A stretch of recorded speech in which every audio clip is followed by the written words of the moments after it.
Welcome back to Brighter Morning with Bo.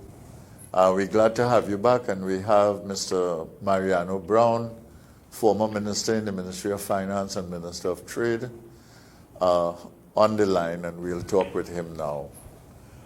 Mr. Brown, good morning. How are you?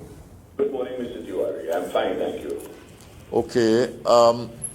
We wanted to get your views on, as we have a budget coming on in October, and the cabinet recently had a retreat. And the first question I would ask you is, what if you would identify some of the challenges that you think the cabinet would have had in identifying an agenda for that retreat? What do you think that, if you were in a position to determine the agenda you would have on the agenda, and what do you think they would have as difficulties in putting those things on the agenda? I don't think they have any difficulty putting things on the agenda. I think the difficulty is what to leave out. Yes. Okay. Because there are challenges at every different level. I can't think of anything that, for example, that you wouldn't want to deem a priority. First of all, if you start off with utilities, you have the issue of how do we fix the continuing difficulty with water. And that's a critical issue. What are you going to do moving forward? You can't do it in 1 year. So how is that going to be phased in? The Minister of Finance certainly has his hands full in terms of how he's going to allocate responsibilities. I picked on water because water could, in a sense, be funded, and it's a priority. So there's no difficulty in terms of arriving or getting international loans on that one from the multilaterals. In fact, I'm pretty certain that there are multilateral loans which have been arranged but have not been used. So the question would be the work program, what is going to be priority, how are you going to get that done? That's certainly on one hand, because water is vital to our existence, and I think we're getting more and more complaints about the quality of the service or the insufficiency of the service. That's one. Certainly from the finance side, and then we have also from the point of view of the Ministry of Health.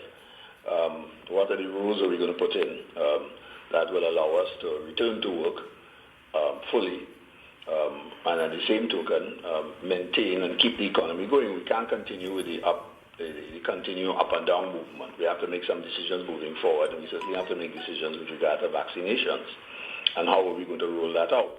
The issue now isn't how much vaccines we have. I think we have more than enough.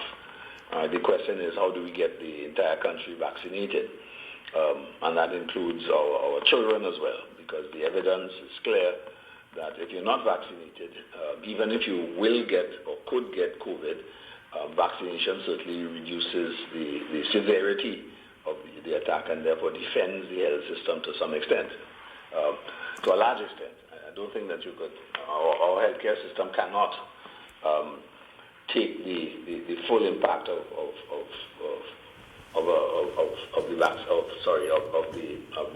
the variants coming in. We don't have enough ICU beds. We won't build for that. No healthcare system is. So that's certainly a critical item on the agenda from a healthcare point of view. Then there are all sorts of issues with regard to the energy sector, which are linked to your economic decision making. Has to do with the availability of resources from a finance perspective in terms of what you're going to do, how you're going to spend it. The reality is that the revenue position is somewhere between, is about $37 million at best. Now with the closure of Train 1 and the continued reduction in gas, does that go down to 33, 34? And in which case, therefore, you can't continue the borrowing program. So what are the priorities? What are you going to cut? Then there's the issue of so far the security situation has been, or crime situation has been, how shall we go, muted. That doesn't mean to say it isn't taking place, but it's there. And then you have the ongoing issue with regard to how do we treat with economic migrants, stroke refugees out of Venezuela. The evidence is that some of them are returning, which is because Venezuela seems to be establishing some level of stability. I use that word loosely. So there are quite a number of things that you would need to put on the agenda. And I would think that the ones that I've just called, those 5 issues, are probably the hot button topics that would galvanize attention. And you have literally 4 years again to go, and there's some degree of there's a decline in the popularity of the government. What do I do to maintain positions to keep the economy going? And at the same token, if you want, I have a year in which to get a number of things back on the road before I start looking in terms of the next set of elections. That's the political agenda. So I would think that there would have been a lot of items to put, and I just covering that's just the top of the service. Those are the items that I would consider to be the hot button items.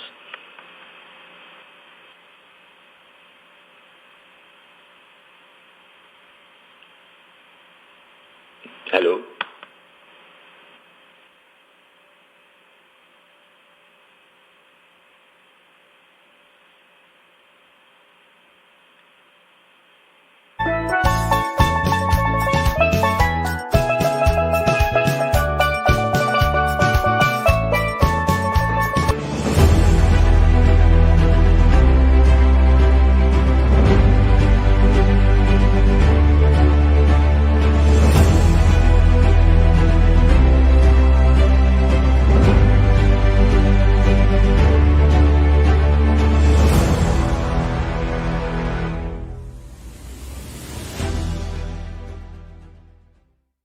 Welcome to Lifetime Solutions, where you can trust your roof to us. Our services include custom fabrication, steel framing, roofing installation, on-site roll forming, roofing maintenance and services. Call 223-ROOF or 223-7663 for a quote today, or visit our website www.lifetimesolutions.tt.com. Lifetime Solutions. You can trust your roof to us. Call 223-ROOF or 223-7663 for a quote today, or visit our website www.lifetimesolutionstt.com.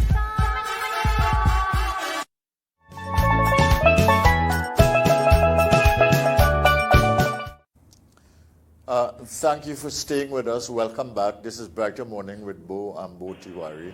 And we have Mr. Mariano Brown, former Minister in the Ministry of Finance and former Minister of Trade, on the line. And we just broke for a minute because we were having technical difficulties. But I was asking you, Mariano, you think that there's a perpetual clash between political agendas and economic necessities with this government? Well, I think there's a perpetual clash with every government. I don't think there's any difference. The priorities at the moment would be healthcare, security, and the economy. We have, and to go with the economy, of course, then you have the issue of the energy sector. How are we going to handle the energy sector, and how do we let the country know the sort of permanent changes which are taking place in front of us, and the net effect that it would have on our budgeting cycle moving forward. That clearly is a communication effort, which quickly translates into a political one. The example is how we treat with Train 1. I mean, that has brought a whole number of issues to the table. One of which is how do we manage the state enterprises and how are economic decisions to be made, and the accountability for those decisions, and where does it rest? Those are significant issues moving forward. So I don't see that you'd be able to disconnect the politics from the economics, certainly as the economics becomes more challenging. Yeah. The government just got $644 million US dollars from the IMF. Has that changed anything, or do you think it would have changed the way that they viewed their approach to the items that they put on the agenda in the cabinet room? Well, I don't know. I will imagine that everybody would figure that there's an opportunity for money to be spent. $644 million effectively is at a stroke of a pen, because that's what it is. It's an allocation, it's an accounting entry. How to convert that to cash is the real issue. And technically, I guess you could take the position that the reserves, how they're computed, are $644 million better off. So that gives you about a year in real terms if you stay doing what you're doing. But ultimately, that's only a year. What happens next? Because we're in a situation of continuous running down of our reserves. The reserves have declined on a net basis by roughly $4 billion between, notwithstanding the $644 million gift, about $4 billion between September 2015 and now. And that's also not taking into consideration the number of loans which have been U.S. dollars have been significant in the intervening period. So that if you were to remove those, and those have to be repaid, the net reserves are much lower. So reserves are important in the sense that more or less everything we do has approximately a 70% imported component. So what are the priorities in terms of your imports, and exactly how do we get that economic mechanism to work? Do we use prices? Do we use administrative controls? And the administrative controls have created more than a degree of frustration. So at some stage you have to make a decision with regard to how do you value your currency, what is the exchange rate. So those are critical decisions. This is not an easy time in any government's life. No, this is certainly a very difficult time. Yeah, it's a very. I want to concede that immediately. It's a very tough time for the government and a very tough time for decision making. You think that now that they've received this money, which is essentially a kind of, well, I mean, it's based on their contribution. Yeah, it's a gift.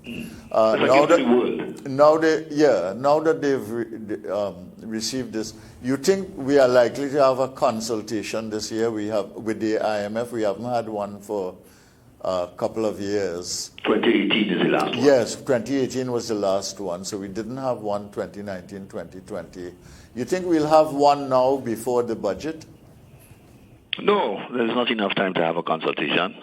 Well, I mean, I would like us to see the importance of the Article 4 consultations is that there's an objective test, an objective means test to basically review and to listen to a third party, because invariably the local critics are dismissed.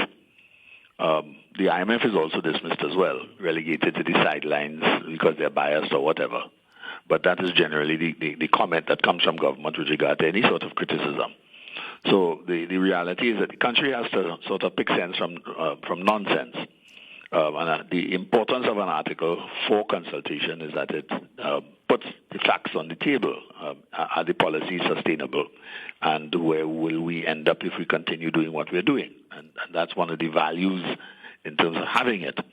And every country, an Article 4 consultation is standard practice, literally almost every 2 years for literally every country that is a member of the IMF. So it's nothing that is suspicious. And the findings are made known to the government before, so they have an input, before they're published. So the value of the consultation is that it gives an objective assessment.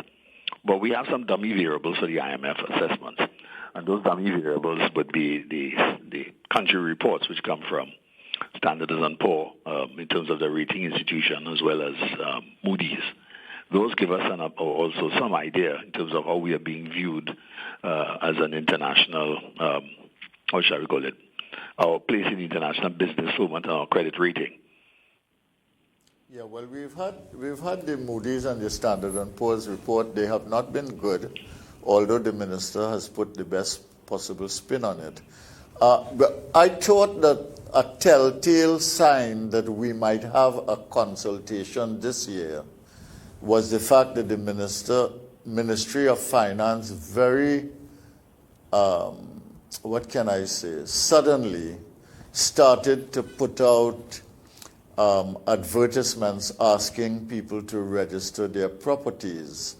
And I thought that that may well have been an attempt to indicate to the IMF, if they were coming, that the reform agenda is persisting, is continuing, even though we've had our challenges and we've had to engage relief measures and so on. I may be wrong, but I have a feeling we're going to have an IMF consultation this year before the budget.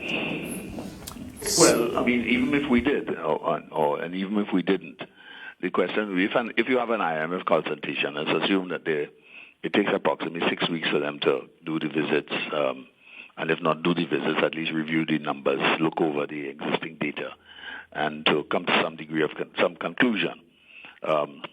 Whatever they do, the budget will be already framed. The position that the government would already have been firmed up, so that there's no influence in terms of the financial year ending September 2022. All right, so that whatever comments they make are likely to be of significance with regard to 2023, 2024. So that's that 2022 to 2023, and then 23 to 24. All right. So that from that perspective, so they come and they make comments. It's not going to have any real policy effect, because I don't see that the government is going to alter the policy midstream after the budget has been read. So whatever effects that will come from and whatever comments that are made by the IMF are not going to have any significance or any impact on the current situation for at least another year. All right. Good. Let's see what happens there. What about the harder issues that have to do with medium-term development, long-term strategy, etc.? We've had the medium-term and long-term in economics is what we call the combination of all the short-run curves. Yeah. So if you don't plan for it now, if you don't make decisions with a view on the future, and all of your decisions are basically done in the short term, we end up with, and we have a number of examples of how that works. Jawasa is a perfect example. Property tax is another example. All of those changes, the changes with regard to property tax, were started in 1965. We passed a whole set of legislation came into position between 1965 and 1971, which we had to reverse in 2009. They anticipated a completely different development in property tax.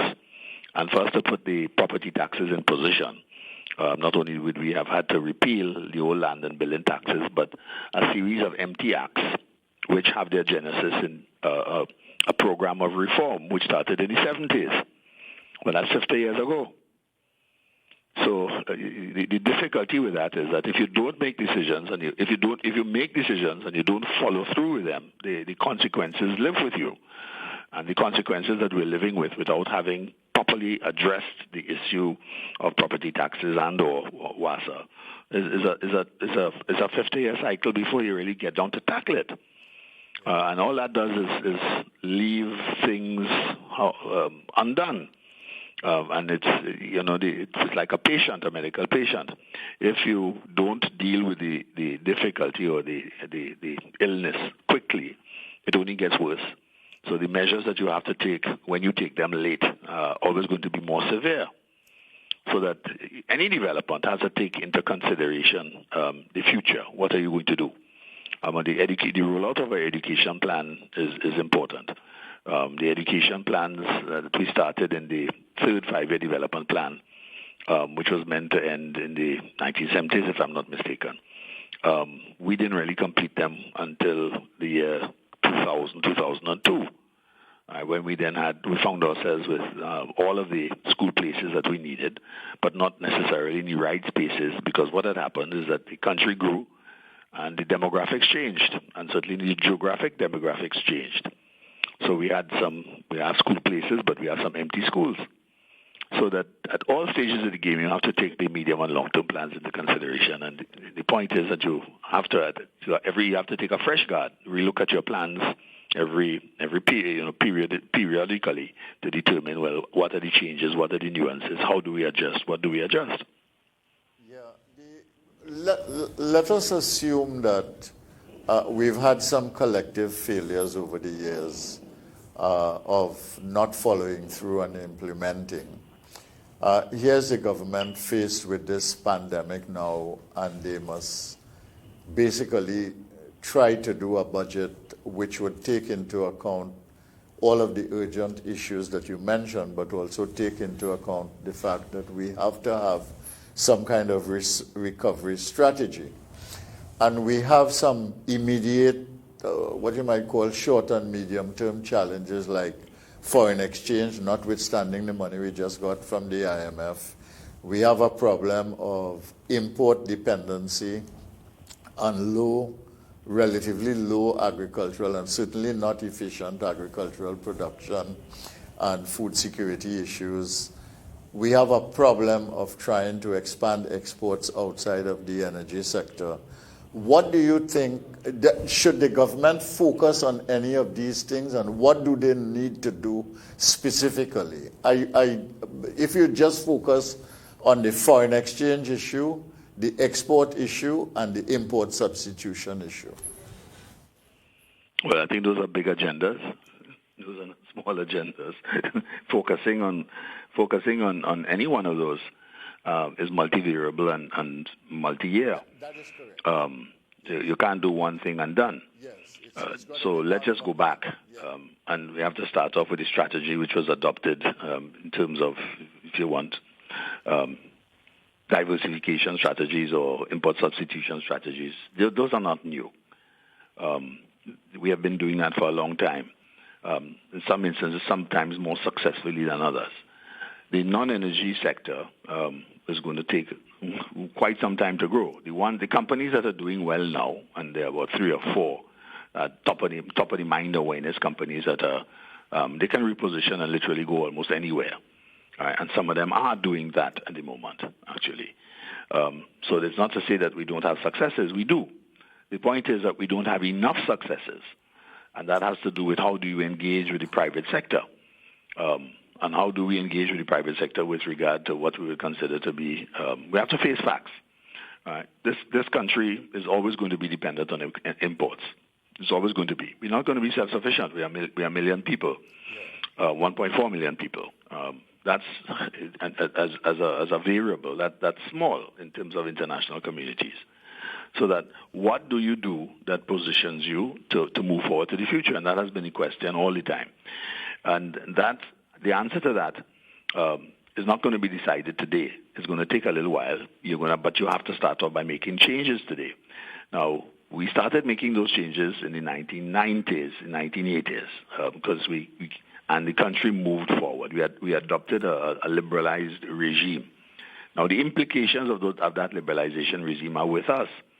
When our exports are declining, then by definition our foreign exchange position will decline as well. And in that position, we're in secular decline.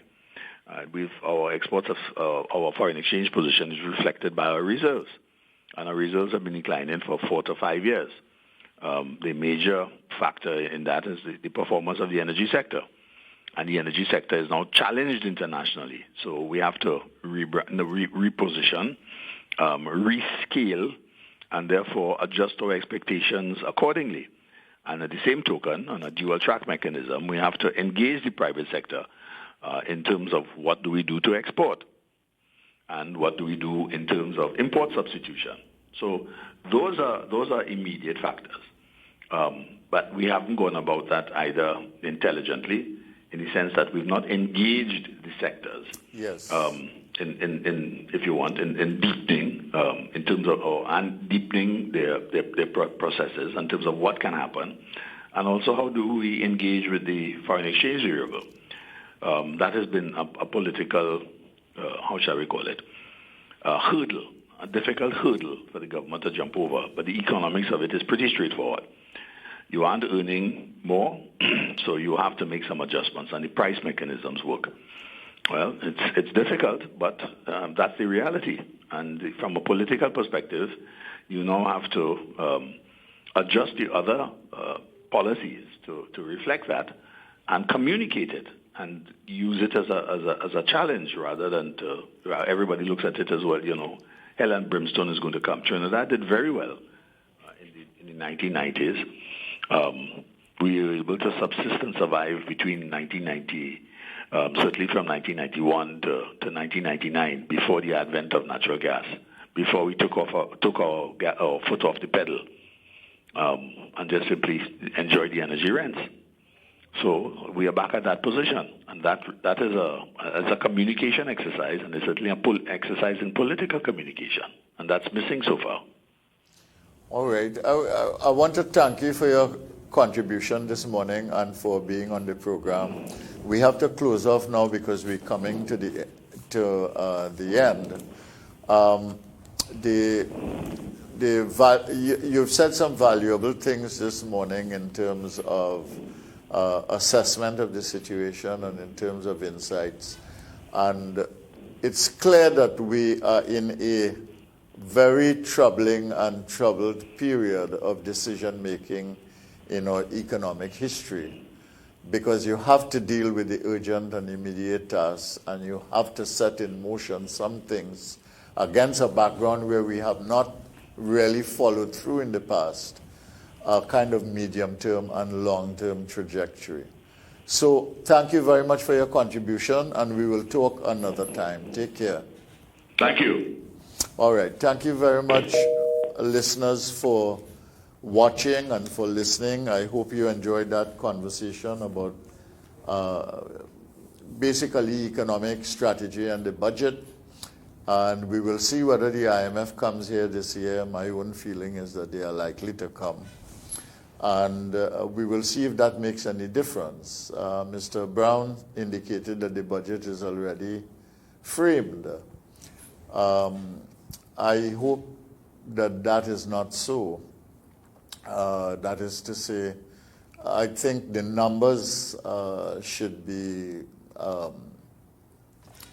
brought in and looked at, but I don't think that this budget should be a purely numbers game at all. While you've got to manage the numbers and while you've got to manage the accounting, and there are many, many things that are required to be done as far as that is concerned: revenue, expenditure, deficit, that kind of thing. We've also got to address these urgent issues of how do we feed ourselves better? How do we make it more secure? How do we reduce the import bill? How do we increase the export earnings? And how do we set in motion a plan for sustainable development? Thank you very much for listening and watching. We go on now to Andrew Chan and the 8 o'clock news.